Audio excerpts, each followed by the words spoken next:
ওইভাবে নামাজ পড়ো যেই নামাজের মধ্যে আছে মনোযোগ, ওই নামাজ পড়ো যেই নামাজের মধ্যে আছে ভয়। তুমি নামাজটা পড়তে হবে এমন ভাবে বন্ধু, একজন নামাজে দাঁড়ালেন, বন্ধুরে আমার, নামাজে যখন তিনি দাঁড়ালেন, দাঁড়ানোর পরে তিনি বলতেছেন আমি নামাজটা এমন ভাবে পড়তে চাই। কিভাবে পড়ি? ওই আমি নামাজটা এমন ভাবে পড়ি, যখন আমি নামাজে দাঁড়াই আমার কাছে মনে হয় আমি ফুলচেরাতের পোলের উপর দাঁড়িয়েছি।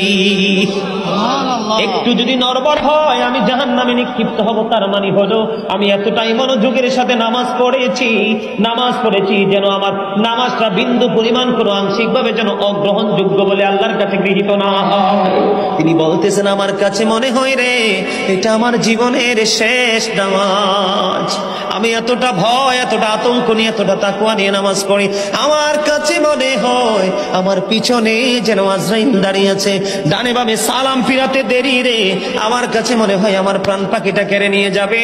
আমি যখন নামাজে দাঁড়াই আমার কাছে মনে হয় আমি যেন বাইতুল্লাহর সামনে দাঁড়িয়ে আছি। আমার কাছে মনে হয় আমার ডান দিকে জান্নাত অবস্থিত, বাম দিকে আমার জাহান্নাম অবস্থিত।